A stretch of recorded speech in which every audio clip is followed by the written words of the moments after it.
Viewers எல்லாத்துக்கும் வணக்கம். நம்ம வீடியோவை பார்த்த ஒரு வியூவர் கேட்டிருந்தாரு, இது மாதிரி வாய்ப்புண், குடல் புண் இது மாதிரி விஷயங்களை வந்து ஆத்துறதுக்கு வந்து நம்ம என்ன சாப்பிடலாம் அப்படின்னு கேட்டிருந்தாரு. எல்லாத்துக்குமே நம்ம சாப்பிட்ற சாப்பாடுலேயே மருந்து இருக்கு. வாய் புண்ணாக இருந்தாலும் சரி, குடல் புண் வாயில் வந்து என்ன ரீசன்னால புண்ணு வருது அப்படின்னா, சில அசிடிட்டி அதிகமான புண்ணு வரும். அதே மாதிரி பார்த்தீங்கன்னா, நீங்கள் வந்து ஆங்கில மருந்துகளை வந்து ரெகுலராக எடுத்துக்கிட்டிங்கன்னா, வாயிலையும் புண்ணு வரதுக்கான வாய்ப்புகள் இருக்குது, குடல்லையும் புண்ணு வரதுக்கான வாய்ப்புகள் இருக்குது. குடலில் புண்ணு வரதுக்கு இன்னொரு காரணம் வந்து பார்த்தீங்கன்னா, மிக முக்கியமான அல்சர் இருக்கிறது. அல்சர் வந்து ஆட்டோமேட்டிக்காக ஹெலிகோபேக்டர் பைரோலை அப்படிங்கிற ஒரு பாக்டீரியா குடலை வந்து அரித்து அங்கே புண்ணு உண்டு பண்ணும். அதனால அல்சர்னால குடலில் வந்து புண்கள் வர்றதுக்கான வாய்ப்புகள் வந்து ரொம்ப ரொம்ப அதிகமாக இருக்குது.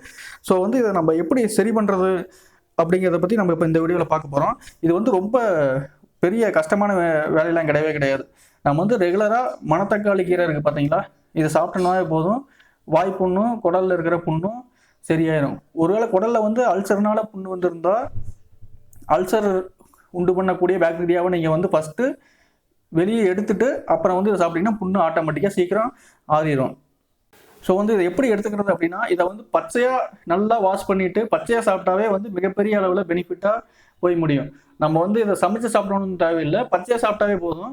பச்சையாக சாப்பிட்டு புண்ணு தினமும் காலையிலையும் ஈவினிங் டைம்லையும் வந்து கொஞ்சம் கொஞ்சம் ஒரு 10 இலையை மட்டும் சாப்பிட்டு பாருங்கள். ஒரு 2 நாளில் பார்த்தீங்கன்னா மிகப்பெரிய அளவில் இம்ப்ரூவ்மெண்ட் தெரியும். அப்படி இல்லை அப்படிங்கிற பட்சத்தில் ரெகுலராக வந்து நீங்கள் வந்து மணத்தக்காளி கீரையை வந்து சட்னி செஞ்சு சாப்பிட்றது ரொம்ப நல்லது. ஏன்னா அது வந்து ரொம்ப அதிகமாக சமைக்கிறதோட சட்னியாக செஞ்சு சாப்பிட்டோம்னா அதிகமான சத்துக்கள் வீணாகாது. ஸோ வந்து உங்களுக்கு நிறைய பயன்கள் கிடைக்கும். அதெல்லாம் பார்த்தீங்கன்னா இந்த மணத்தக்காளியில் வந்து பார்த்தீங்கன்னா இந்த புண்களை ஆத்துறதோட பார்த்தீங்கன்னா நிறைய பயன்கள் இருக்குது. அது என்னென்ன பயன்கள் அப்படின்னு நம்ம பார்த்துடலாம். அதில் வந்து மிக முக்கியமான பயன் அப்படின்னு பார்த்தீங்கன்னா, வாய்ப்புண்ணை ஃபஸ்ட்டு ரிமூவ் பண்ணும். அடுத்து வந்து பார்த்தீங்கன்னா மலச்சிக்கல் சம்மந்தப்பட்ட எல்லா பிரச்சனைகளையும் வந்து இந்த மணத்தக்காளி கீரை வந்து போக்கும். அதே மாதிரி சில பேர்த்துக்கு பார்த்தீங்கன்னா தொண்டையில் வந்து பார்த்தீங்கன்னா எப்போதுமே கரகரப்பு இருக்கும். அந்த கரகரப்பு இருக்கிறவங்களுக்கும் பார்த்தீங்கன்னா இந்த மணத்தக்காளி கீரையை சாப்பிட்றதுனால பெரிய அளவில் இம்ப்ரூவ்மெண்ட் கிடைக்கும். இன்னொரு நல்ல விஷயம் இந்த மணத்தக்காளி கீரையில் பார்த்தீங்கன்னா, உடலில் இருக்கிற வெப்பம் இருக்குது பார்த்தீங்களா, அந்த வெப்பத்தை வந்து பெரிய அளவில் குறைக்கும். அந்த விதை பார்த்தீங்கன்னா விதை மாதிரி இருக்கும். அது வந்து பார்த்தீங்கன்னா கருப்பு கலரில் அந்த பழம் இருக்கும். அந்த பழத்தில் வந்து பார்த்தீங்கன்னா மிக அதிகமான சத்துக்கள் இருக்குது. அதை வந்து நீங்கள் நார்மலாக வந்து சமைக்கலாம் தேவையில்லை, அதை அப்படியே எடுத்து வாஷ் பண்ணி சாப்பிட்டீங்கன்னா வந்து மிகப்பெரிய அளவில் உங்களுக்கு பெனிஃபிட்டாக இருக்கும். மெயினாக பார்த்தீங்கன்னா உடலில் இருக்கிற வெப்பத்தை வந்து பெருமளவில் அந்த பழம் குறைக்கும்.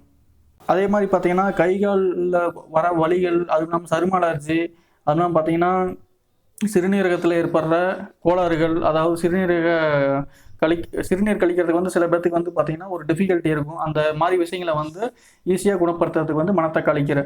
ஸோ ரெகுலராக நம்ம வந்து உங்களுக்கு வாய்ப்புனா குடல் புண்ணா இருந்தால் இதை வந்து கண்டினியூஸாக சாப்பிடுங்க. அப்படி இல்லை அப்படிங்கிற பட்சத்தில் வாரத்தில் ஒரு 2 நாளாச்சும் இதை வந்து உணவில் சேர்த்துக்கிட்டோம்னா மிகப்பெரிய அளவில் நமக்கு நன்மைகள் உண்டாகும். வீடியோ பார்த்ததுக்கு மிக்க நன்றி.